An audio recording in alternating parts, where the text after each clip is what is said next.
Hello, bachcho. Let's read this question. The question says a vessel containing water has area of cross section 16 centimeter square. A small square hole of side 1 centimeter is at the bottom. What will be the time taken by the water to empty the vessel if vessel is filled up to a height of 32 centimeter? G equals to 9.8 meter per second square. A option 3 second, B option 5 second, C option 4 second and D option 8 second. So यहाँ पर हमारे पास जो की concept use होगा वो है हमारे पास application of Bernoulli's theorem. Application of Bernoulli's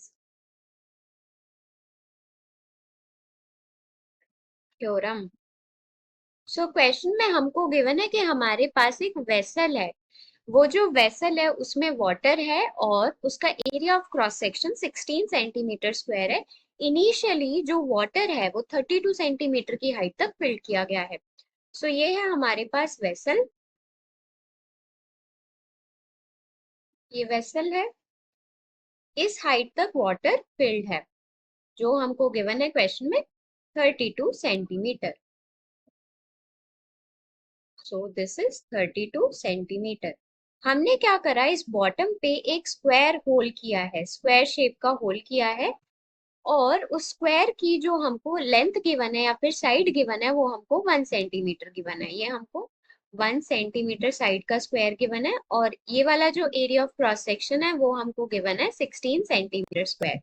तो इस होल, जब हम इस होल को करेंगे तो क्या होगा, वाटर धीरे धीरे नीचे फ्लो करेगा, नीचे फ्लो करेगा तो ये वेसल जो है धीरे धीरे एम्प्टी होगी।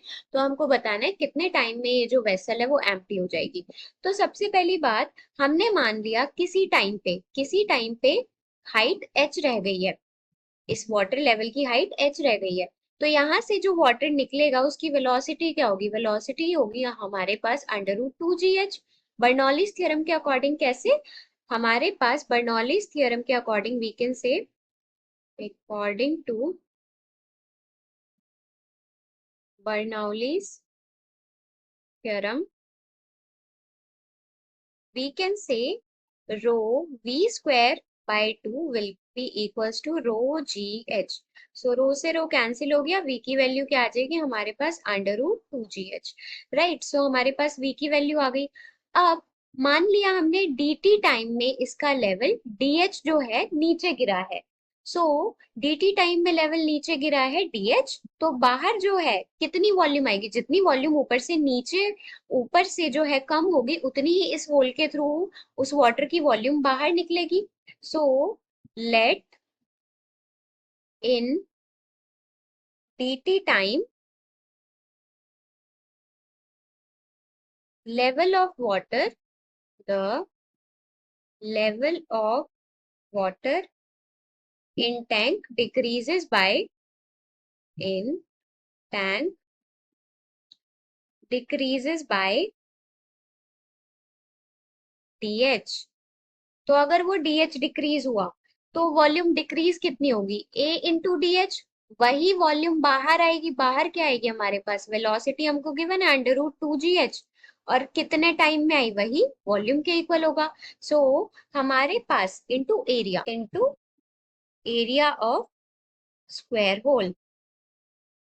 सो यहाँ से हमारे पास dt की वैल्यू आ जाएगी, dt की वैल्यू आ जाएगी a into D H divided by small a which is the area of square hole divided by √2gh। So हमको क्या करना पड़ेगा, हमको इसको इंटीग्रेट करना पड़ेगा। इंटीग्रेट करेंगे तो 0 से लेके t टाइम तक, और हाइट इनिशियली क्या थी h जो कि 32 सेंटीमीटर, फाइनली 0 हो गई। सो अगर हम इसको इंटीग्रेट करेंगे तो t की वैल्यू आ जाएगी हमारे पास a बाय a √2g, और इंटीग्रेट करा है हमने 1/√h को। सो वो हो जाएगा हमारे पास h की पावर 1/2 डिवाइडेड बाय 1/2, और लिमिट जो है हमको लगानी है h से लेके 0 तक। सो t की वैल्यू हो जाएगी हमारे पास √2 into a divided by √g small a into 0 minus capital H raise to power 1। हम सारी वैल्यूज पुट कर सकते हैं। √2 बाय रूट जी जिसकी वैल्यू है 9.8, कैपिटल ए की वैल्यू है 16 सेंटीमीटर स्क्वायर मतलब 10⁻⁻⁴ मीटर स्क्वायर, और स्मॉल ए की वैल्यू साइड का स्क्वायर मतलब 1 सेंटीमीटर स्क्वायर, तो इसको भी मीटर में कन्वर्ट करेंगे तो 10⁻⁴ इंटू 0 माइनस एच की पावर 1/2, 32 सेंटीमीटर है मतलब 0.32 मीटर का रूट। सो अगर मैग्नीट्यूड की बात करेंगे तो टाइम की वैल्यू आ जाएगी हमारे पास 16, 10⁻⁴ से 10⁻⁴ कैंसिल हो गया, सो 16 इंटू √2 डिवाइडेड बाय √9.8 इंटू 32, 32 का ओवर इंटू 0.32 रूट, मतलब इसको हम लिख सकते हैं 32/100 का रूट। सो अगर हम इसको सॉल्व करेंगे तो टी की वैल्यू आ जाएगी 16 into √64 divided by √9.8 divided by 10। सो √64 तो 8 हो जाएगा, तो 16 इंटू 8 डिवाइडेड बाय 9.8 का रूट नियरली 3.1 आएगा into 10। So 16 into 8 divided by 31, ये आ जाएगा हमारे पास 128 डिवाइडेड बाय 31, तो नियरली हम इसको 4 सेकेंड मान सकते हैं। सो यहाँ पर हमारे पास करेक्ट ऑप्शन क्या हो जाएगा? Correct option will be C option, that is 4 second. So here C option is correct. Hope you understood it well. Best of luck.